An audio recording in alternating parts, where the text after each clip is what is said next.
being half the payment of the land that is to be sold to me. Sold to who now? Sold to me by one Slokajo. What does that mean? You analyze that one. I, Slokajo,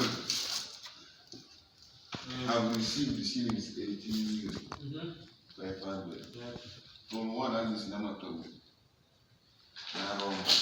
Being half of the payment of the land that is to be sold by one Slokajo. Is that they were buying land in his own name, but the money was given by half. He said he received money on behalf.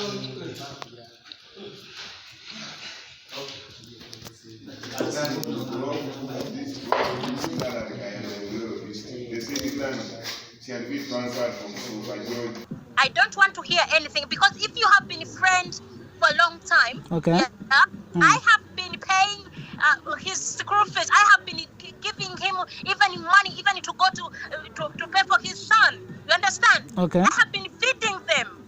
Okay. With his wife or whatever. I have been sending them stuff from here. If really a friend can do something such a thing to you, what can you do?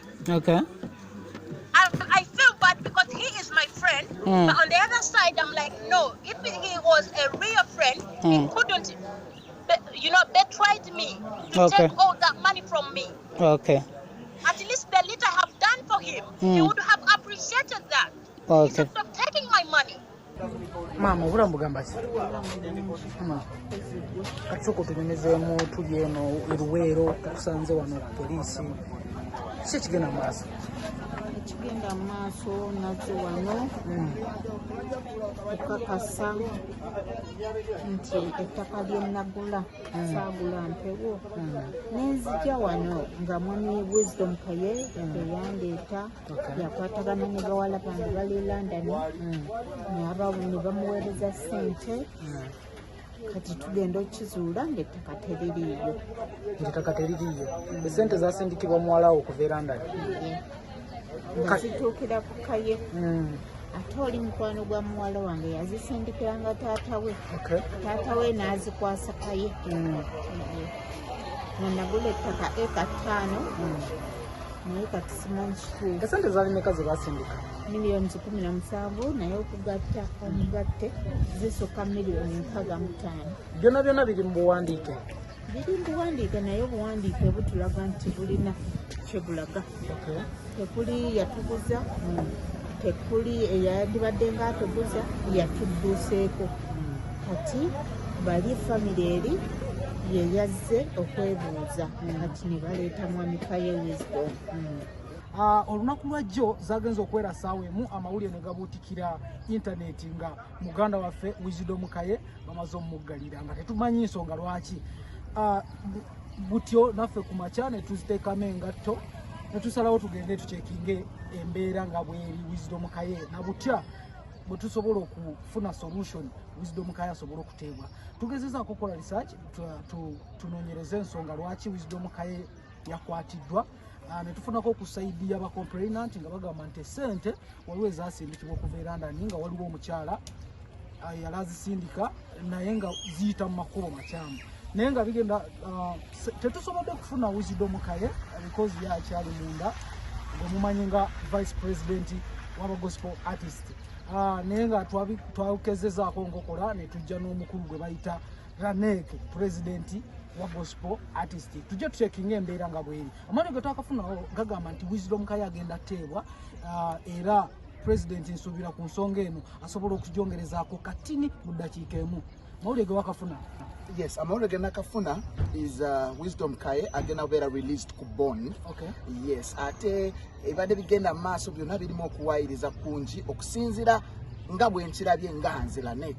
Yes, naye njagala okwebaza nnyo abayimbi bonna aba gospel n'abayimbi bonna njagala kwebaza Waiki Benda bonna abafuddeyo okulaba nga aba union mwenna mwebale banita okufaayo okulaba nti mujja mulabe ku muganda wama ku mukwano gwame kubanga Wisdom Fena tumanyi Wisdom yalwana okulaba ng'etteeka lye baali batadde ku bayimbi bonna nga liteeka ku pause. Thank you to represent.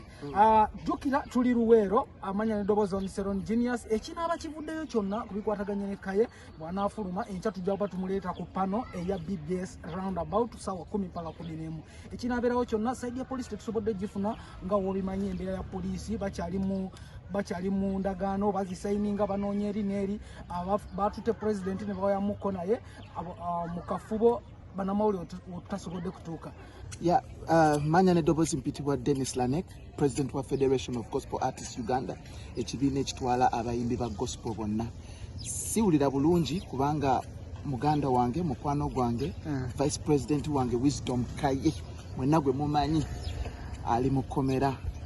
Era tuli wano e Luwero Police Station, CPS ensonga eziriwo nsonga za ttaka. Okay. Yes, waliwo okumuwaayiriza okugenda mu maaso, so tuliwo okulaba nti afuna bail. Yes, nga bwe banoonyereza amazima.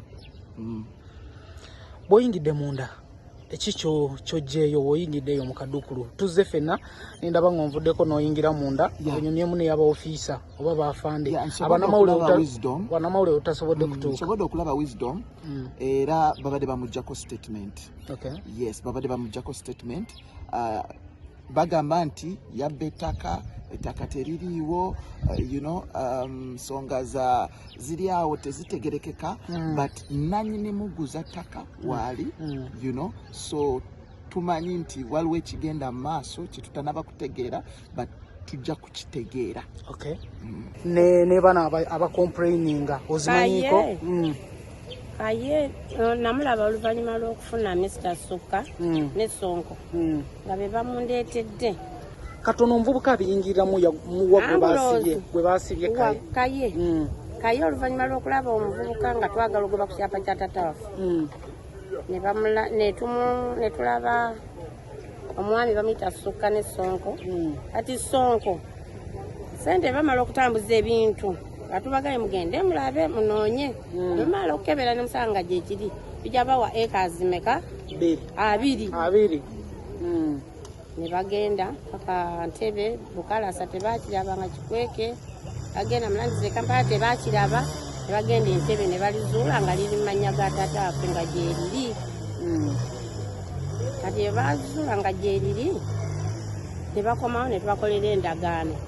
Twakolera endagaano sente nga bw'ogimanyi bweggwaawo ne banoonya n'abateeka mu kaasi ne baleeta omukulu oyo Kaye nti ono yagenda okugula omugabo gwaffe oluvannyuma lw'okumaliriza okukola ki lw'okumaliriza ekyapa okumaliriza ekyapa kati olwo mbayita Kaye. Kaye abawe ku ssente nga naye bakutunda mugabo gwabwe gwe tubasaliddeko acres ameka 2. Kati Kaye mukujja n'abawa ssente era ffe ebya ssente zaabwe tetubimanyi. Wajje nga mujulizi? Nze kuwa bujulizi nti oyo namulabako Sukka yamundeetera. Nze ku poliisi wano kuwa bujulizi nti Kaye wamulabako? Okay. Era ne tumutwala ne kwero si 1. Tugamba oyo nti twagala tugobera ku kyapa kyaffe abo tulagayo Sukka.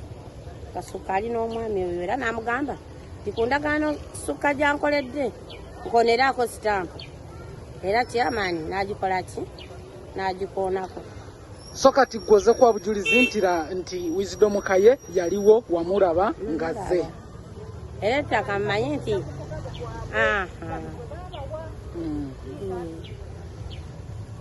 Okay, kati obugambo bwebusemba ku bano wandiwabuddemu ki ku bana bacomplainant bana omuntu okujyandigenze poliisi naddala kubanga ne mu biwandiiko bye twatwala ewa Kasalimba Mugemereire twagamba nti poliisi ne kooti birwisaawo nnyo ebigambo by'ettaka ne tutuuka okulemererwa ffe abaavu omugaga n'atwala ebyaffe naye poliisi yandibadde esala amazima wakati tetulaba lwaki baleese Kaye wano. Temuli bamativu na Kaye kumuyingiza munda? Tuli bamativu.